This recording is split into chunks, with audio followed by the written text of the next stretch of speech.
ইসরায়েলের বিরুদ্ধে অভিযোগ উঠেছে দেশটি বছরের পর বছর জাতিসংঘের ফিলিস্তিন বিষয়ক ত্রাণ ও মানবিক সহায়তা প্রদানকারী সংস্থা UNRWA-কে নিয়ে নেতিবাচক প্রচারণা চালাচ্ছে। UNRWA এর দাবি, এই কাজে ইসরায়েল গুগল ও বিভিন্ন সামাজিক যোগাযোগ মাধ্যম ব্যবহার করছে। তবে ইসরায়েলের দাবি, জাতিসংঘের এই সংস্থাটির সাথে সন্ত্রাসীদের যোগাযোগ রয়েছে। এমনকি এ সংস্থার বেশ কয়েকজন কর্মী হামাসের নেতৃত্বে গত 7 অক্টোবর ইসরায়েলে হামলায়ও অংশ নিয়েছিল।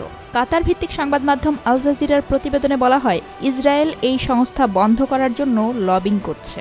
UNRWA এর দখলকৃত ফিলিস্তিনি ভূখণ্ডে ফিলিস্তিনিদের মানবিক সহায়তা প্রদান করে আসছে এবং 1949 সাল থেকে অন্যান্য দেশে ফিলিস্তিনি উদ্বাস্তুদের জন্য পরিষেবা প্রদান করছে। চলতি বছরের শুরুর দিকে ইসরায়েল অভিযোগ করে, UNRWA এর বেশ কয়েকজন কর্মী হামাসের নেতৃত্বে গত 7 অক্টোবর ইসরায়েলে হামলায় অংশ নিয়েছিল, যার ফলে 1 ডজনেরও বেশি আন্তর্জাতিক দাতা এই সংস্থায় সহায়তা পাঠানো স্থগিত করে।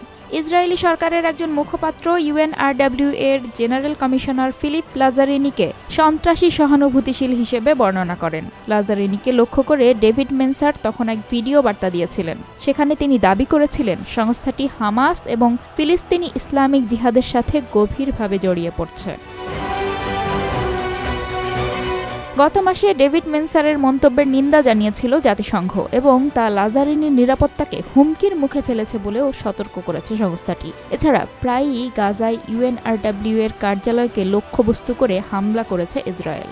সংস্থাটি বলছে, এখন অবধি ইসরায়েলি হামলায় তাদের 212 জন কর্মী নিহত এবং অন্তত 70% স্কুল ক্ষতিগ্রস্ত হয়েছে।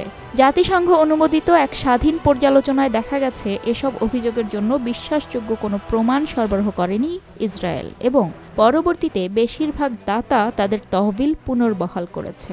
UNRWA এর জেনারেল কমিশনার ফিলিপ লাজারিনি বলেন, ইসরায়েলি সরকার জাতিসংঘের সংস্থার বিরুদ্ধে মানহানির প্রচারণা চালাচ্ছে। এক এক্স পোস্টে তিনি জানান, গাজা যুদ্ধে ভুল ও বিভ্রান্তিকর তথ্য বিস্তারকে অস্ত্র হিসেবে ব্যবহার করা হচ্ছে। ইসরায়েলের প্রচেষ্টা UNRWA এর সুনাম নষ্ট করার পাশাপাশি এর কর্মীদের জীবনকেও ঝুঁকির মধ্যে ফেলছে। ভুল তথ্য ছড়ানোর জন্য এই ইচ্ছাকৃত প্রচেষ্টাগুলো বন্ধ করা উচিত এবং তদন্ত করা উচিত।